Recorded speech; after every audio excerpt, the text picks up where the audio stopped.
Anda kembali menyaksikan Apa Kabar Indonesia Malam. Kita lanjutkan memantau bagaimana situasi terbaru langsung dari Iran bersama dengan warga negara Indonesia di Iran, Said Idrus. Assalamualaikum, selamat malam. Apakah sudah jelas saat ini, sudah bisa menyampaikan kembali laporannya? Waalaikumsalam warahmatullahi wabarakatuh. Ya, baik, Said Idrus, kami ingin tahu begitu. Ini kan juga ada dorongan dari Barat untuk adanya pergantian rezim. Respon dari masyarakat Iran seperti apa menanggapi dorongan tersebut?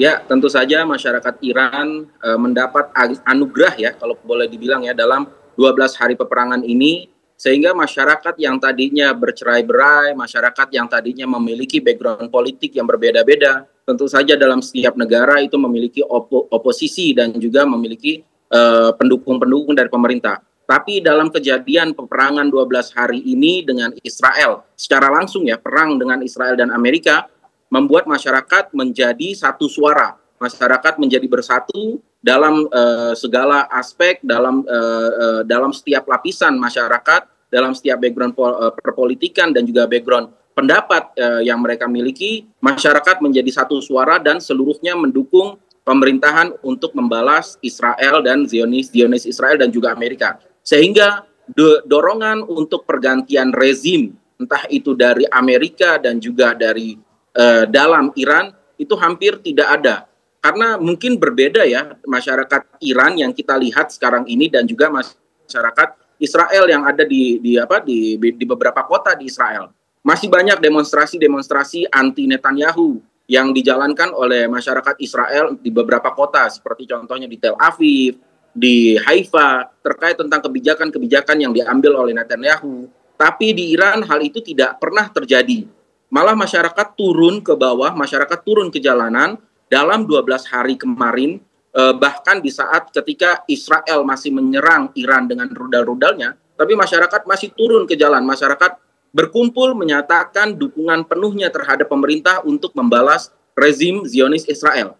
Karena memang menurut masyarakat Iran, pada saat ini hanya pemerintahannya, hanya negara Iran yang mampu dan berani untuk menyerang rezim Zionis Israel. Di saat pemimpin-pemimpin dunia Arab lainnya mungkin tidak pernah melakukan hal tersebut, tapi ini adalah satu kebanggaan buat masyarakat Iran, buat negara Iran, karena telah berhasil memukul dengan keras rezim Zionis Israel yang telah melakukan kekejian-kekejian, kesombongan, dan juga genosida di Palestina, di Gaza, Palestina.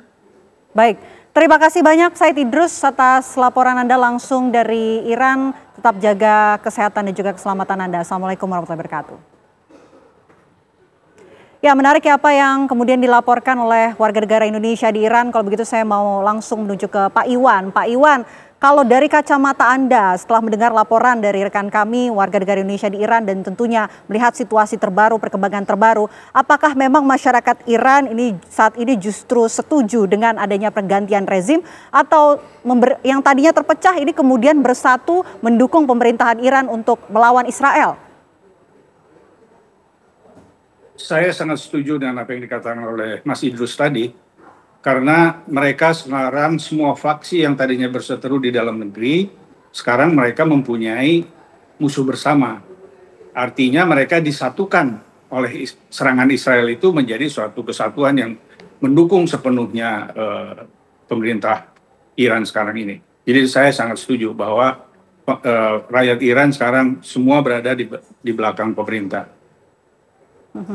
Oke, baik. Kalau begitu saya mau minta analisa dari Mas Umam yang justru terpecah ini, tapi kemudian masyarakat Iran semuanya bersatu, satu suara dengan apa yang diputuskan oleh pemerintah Iran saat ini. Anda melihatnya apa yang terjadi? Ini indikasi yang sangat positif. Artinya bahwa ketika kemudian ada existential threat dari eksternal, maka kemudian itu menjadi glue, menjadi pemersatu bagaimana faksi-faksi yang ada justru kemudian menjadi solid berada di sana. Artinya begini, bahwa apa yang terjadi di Iran itu menghadirkan spirit perjuangan yang sangat berbeda. Jadi moral perjuangannya justru solid, terkonsolidasi. Dan itu sangat berbeda dengan apa yang terjadi di Israel. Ketika faksionalisme secara politik semakin kuat, kemudian dukungan-dukungan terhadap Netanyahu mengalami degradasi, dan di saat yang sama tentu impact dalam konteks ekonomi di Israel juga dirasakan oleh masyarakat di akar rumput. Maka ketika kemarin ada dikabarkan ya 38.000 klaim terkait dengan kerugian masyarakat akibat perang, itu tidak ada di Iran. Artinya apa? Bahwa kalau misal kita menggunakan pendekatan cultural tadi ya, approach ya, ada rasa bangga, ada rasa haru, ada rasa heroik yang dirasakan oleh masyarakat Iran, bahwa tadi disampaikan Mas Said Idrus tadi, bahwa mereka menjadi distinctive power yang kemudian bisa melakukan perlawanan secara masif terhadap Israel, dan itu tidak dilakukan oleh negara-negara Timur Tengah yang lain.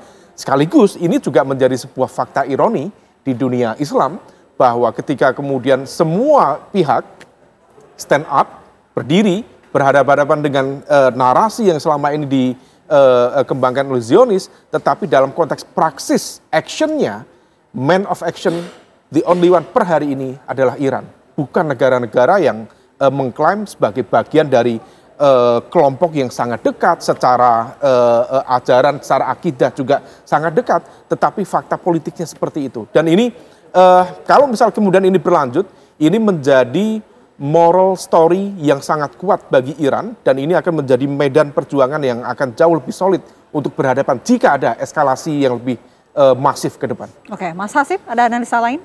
Ya, kalau saya salah satu hasil daripada perang 12 hari ini yang tidak bisa kita abaikan ke depan adalah memang menimbulkan kerentanan baru yang sangat rawan, karena kapan saja bisa timbul perang besar. Tapi di sisi lain juga menimbulkan harapan baru kalau kita mau Timur Tengah ini menjadi lebih baik. Yaitu bahwa dengan adanya kerentanan kuat gara-gara ada dua negara sama-sama kuat ini, maka ada peluang bagaimana kita mengubah pola kehidupan perdamaian di Timur Tengah yang selama ini dengan semangat satu negara menguasai negara-negara yang lain, sekarang dibangun kesadaran bahwa perdamaian itu bukan karena takut. Kalau selama ini damai itu karena dibikin takut, dibikin tidak berdaya. Itulah cara damai yang dibikin oleh Amerika melalui superiority yang dibikin kepada Israel. Negara-negara lain tidak menyerang bukan karena dia menerima sebagai haknya Israel secara damai di situ, tapi karena nggak berdaya dan tidak mampu untuk melakukan apapun. Nah, per hari ini setelah 12 perang ini, kalau dunia mau berubah, maka mestinya ini peluang, ini harapan untuk memberikan kesadaran baru kepada negara-negara di kawasan. Kalaupun berdamai bukan karena ditakuti, bukan karena dibikin tidak berdaya, tapi memang karena betul-betul perdamaian itu adalah kepentingan kita semua. Kenapa itu penting? Faktanya ketika Timur Tengah bergejolak hari ini, apalagi sampai ke Selat Hormuz, bahkan hanya satu roket yang tembus ke Qatar, itu ekonomi dunia sudah luar biasa. Bagaimana kalau perangnya lebih total? Dunia akan terdampak. Karena itu menurut saya ini bukan hanya tanggung jawab regional Timur Tengah, bukan hanya Eropa dan Amerika, kita semua bisa ambil bagian agar ada definisi baru, konsep baru yang diterapkan di Timur Tengah tentang perdamaian yang lebih menghormati kesetaraan, menghormati perbedaan, dan itulah sebenarnya yang menjadi harapan dari kita semua. Damai itu bukan karena takut, tapi kepentingan bersama. Oke, terima kasih banyak analisanya Mas Hasib, terima kasih Mas Umam, terima kasih juga Pak Iwan sudah hadir di Apa Kabar Indonesia Malam. Selamat malam.